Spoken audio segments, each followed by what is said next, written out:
pessoal, nesse vídeo vamos esboçar o gráfico da função ln de x ao quadrado mais 1 usando as ferramentas das derivadas. Então, derivada primeira, derivada segunda, vamos analisar a concavidade, pontos de máximo e mínimo, intervalo de crescimento e decrescimento. Iniciamos então com o domínio da função. Bom, veja bem, o logaritmo ele existe apenas de números positivos. Como a gente tem x ao quadrado mais 1 como sempre positivo, o domínio da nossa função é o conjunto dos reais. Segundo passo, vamos calcular as raízes. Então, nós pegamos a função e igualamos a zero. Ln de x ao quadrado mais 1 igual a zero, x ao quadrado mais 1 igual a e na zero, escrevendo na forma exponencial. E na zero é 1, então x ao quadrado mais 1 igual a 1. X ao quadrado igual a zero, x igual a zero é a nossa raiz. E, portanto, a nossa intersecção com o eixo y também. Terceiro passo, vamos calcular a primeira derivada. Usando a regra da cadeia, então, derivada do ln de x, quadrado mais 1, é 1 sobre x ao quadrado mais 1, vezes a derivada de x ao quadrado mais 1, que é 2x. Vamos igualar essa primeira derivada a zero, teremos 2x sobre x ao quadrado mais 1 igual a zero. X igual a zero de novo, aparece aqui como um ponto crítico. Os zeros da primeira derivada são os pontos críticos. Agora, então, vamos determinar os intervalos de crescimento e decrescimento da função. A gente faz isso com o sinal da primeira derivada. Bom, a primeira derivada ela é 2x sobre x ao quadrado mais 1. Nós já sabemos que x ao quadrado mais 1 é sempre positivo. Então, nós vamos analisar o sinal de 2x, que zero em x igual a zero é uma reta crescente. Para valores de x menores do que zero, nós temos aqui valores negativos. A reta está abaixo do eixo x. Para valores maiores do que zero, a reta é positiva, né? Está acima do eixo x. O que significam esses sinais de menos e mais coloridos em volta dessa reta?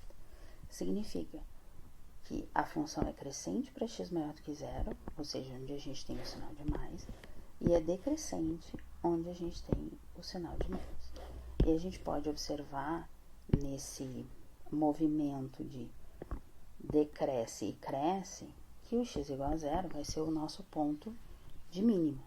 Então, ponto de mínimo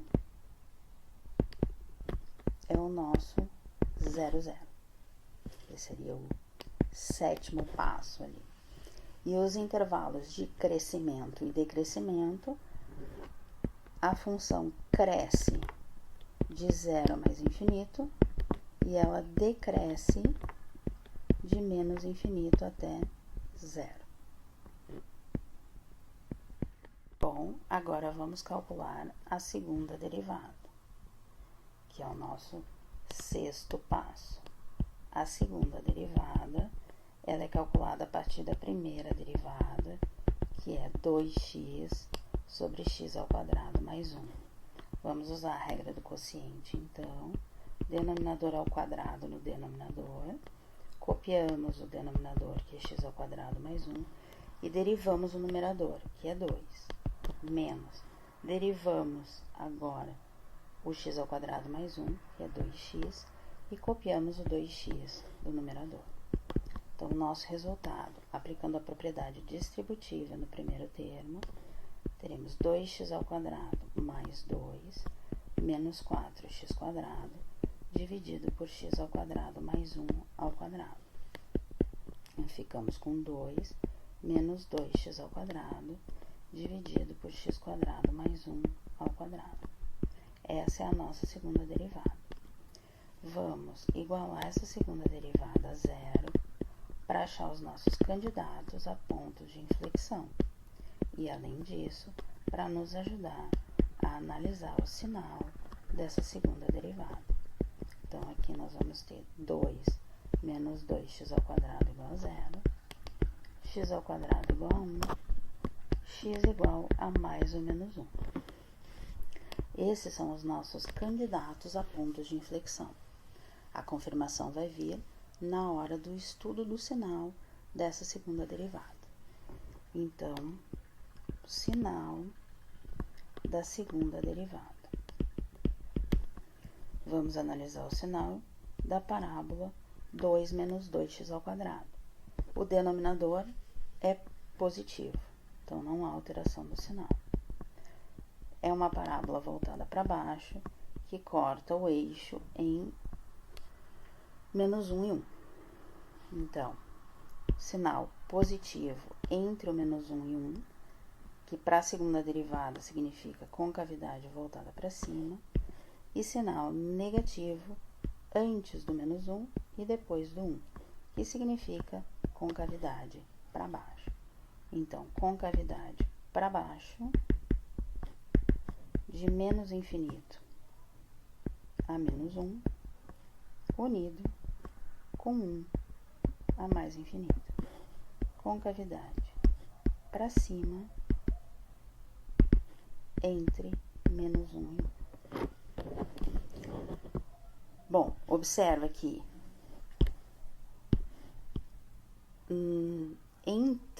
o menos 1 está entre um intervalo de concavidade para baixo e um intervalo de concavidade para cima. Então, ele é um chamado ponto de inflexão. O nosso ponto 1 também, ele está entre um intervalo de concavidade para cima e um intervalo de concavidade para baixo. Então, ele também é um ponto de inflexão. Então, vamos escrever isso. Pontos de inflexão. É o ponto menos 1, f de menos 1, e o ponto 1, f de 1. A nossa função f de x é ln de x² mais 1. Então, nós vamos ter menos 1 ln de 2 e 1 ln de 2. Agora, vamos em busca das assíntotas do gráfico.